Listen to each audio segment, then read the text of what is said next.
Tatiana Schlossberg's private funeral was held in complete silence, a place where the Kennedy name was no longer a symbol of power, but only the grief of a family. Everything unfolded quietly until Jack Schlossberg stood up. He did not try to be strong, nor did he search for flowery words.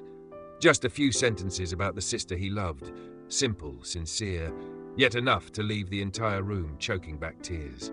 What did Jack say in that moment that no one present could ever forget? The room where the funeral took place was far smaller than what people usually imagine for a family bearing the Kennedy name. There were no aisles overflowing with flowers, no long rows of seats for famous guests, only familiar faces sitting close together in silence, as if afraid that even the smallest movement might cause the pain to spill over. Tatiana Schlossberg was not sent off with titles or achievements, but with a quietness that truly reflected who she was in life. Tatiana Schlossberg was born with a name that, once spoken, evokes history, power, and decades of tragedies watched by the entire world. But unlike many members of the Kennedy family, Tatiana never sought to step into the spotlight to capitalize on that legacy. On the contrary, she seemed almost deliberate in slowing down, stepping back, living a life that, if one did not look closely, could easily be overlooked. In real life, Tatiana did not fit the public's image of a typical Kennedy. She was not flashy, did not enjoy appearing at glamorous social events, and rarely placed herself at the center of any room. Those who knew her remembered a very distinctive calmness, the way she listened more than she spoke, observed before offering an opinion, and always chose her words carefully, just enough. Tatiana had a habit of asking short but profound questions that made the other person pause and reflect, not because they felt challenged, but because they felt understood. Within the family, Tatiana was seen as the emotional anchor. She was not the loudest voice, but she was the one people turned to when they needed calm. To Jack Schlossberg, she was not just a sister, but the person who saw him before the world ever had the chance to label him a Kennedy. Tatiana called everyone by their first names, not by roles or titles, as a gentle reminder that in this family, people mattered more than history. Tatiana's choice of career also reflected who she was. She pursued writing, research, and long-term issues that lacked glamour, especially the environment and humanity's responsibility to the future. Tatiana did not write to shock, nor did she try to become the loudest voice in the room. She wrote slowly, carefully, and persistently, much like the way she lived, quietly but never superficially. What made Tatiana special in the eyes of those who loved her was not her achievements or her lineage, but her rare consistency. She lived in alignment with what she believed, even when that meant going unnoticed. Tatiana never tried to escape the Kennedy name through rebellion, but by living a life genuine enough that the name no longer felt like a burden. And because Tatiana lived that way, her passing left a void that is incredibly hard to fill. Not loud, not dramatic, but deep and enduring, just like who she was when she was still here. The decision to hold a completely private funeral was not meant to hide anything, but to protect grief that was still too raw. The Schlossberg-Kennedy family is all too familiar with loss being scrutinized, analyzed, and retold by the public in detached ways. This time, they chose to keep Tatiana for themselves. No cameras, no reports, only whispered memories shared among those who truly loved her. Jack Schlossberg slowly stood up at the moment when everyone believed the ceremony would pass in silence until the very end. No one signaled him. No one expected it. But the instant he rose, every eye in the room turned toward him, not because he was a Kennedy, but because everyone understood. The younger brother was about to say what they had all been struggling to hold back. Jack stood still for a few seconds longer than usual, eyes lowered to the floor, hands tightening around a thin piece of paper before letting it go, as if realizing that no written words could speak for what he was about to share. When he finally spoke, his voice low and unsteady, the room sank into a tense silence, the kind that appears only when everyone senses this is not a speech, but a confession from the heart. He did not begin with the pain of loss, nor did he mention the day Tatiana passed away or the details the public so often fixates on. Instead, Jack spoke about Tatiana in everyday life. He described how his sister would enter a room so quietly that people only noticed once she had already sat down, about her habit of listening fully, never interrupting, never rushing to give advice. She was always the one who knew what truly mattered before anyone else realized it, Jack said, his voice softening on the final words, as if he himself had only just understood that truth too late. At times, Jack paused mid-sentence, not because he forgot what to say, but because the emotion rose too quickly. He said Tatiana was the only person in the family who had never seen him through the lens of the Kennedy name. To her, he was simply Jack, a younger brother who could be impulsive, sometimes lost, but always trusted quietly and completely. When those words were spoken, tears began to fall. Not loudly, not with sobs, but as a silent collapse among those who had tried to hold themselves together since the beginning of the service. Jack did not portray Tatiana as a perfect person. He spoke of the days she was exhausted, the moments she doubted herself, and the times she chose silence over explanation. That honesty made every word feel heavier. She didn't need to be understood by everyone, Jack said. She just needed to be herself. Caroline Kennedy lowered her head, hands clasped tightly together, while other family members quietly turned away, as if to hide emotions that had become impossible to contain. The moment that truly broke the room came when Jack mentioned the last time the two siblings spoke. There was no prepared farewell, no dramatic detail shared.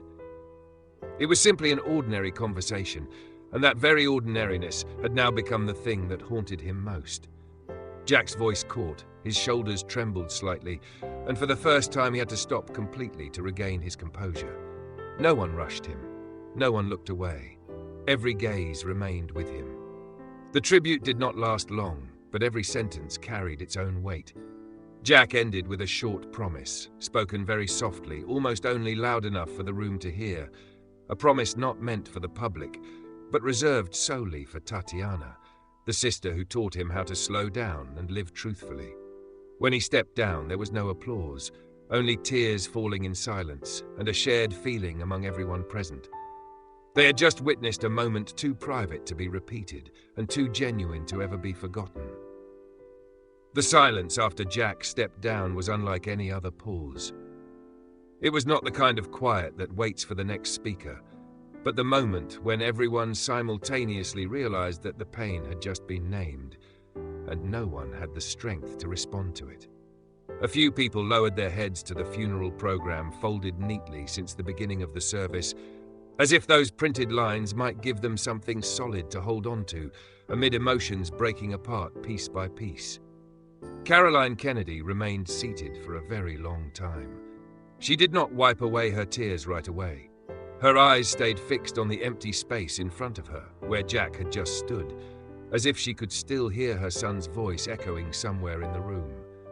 When she finally raised her hand to cover her mouth, it was not the gesture of a historical figure accustomed to public appearances, but the instinctive reaction of a mother who had just witnessed two of her children spoken of in the same story, one still here, one already gone.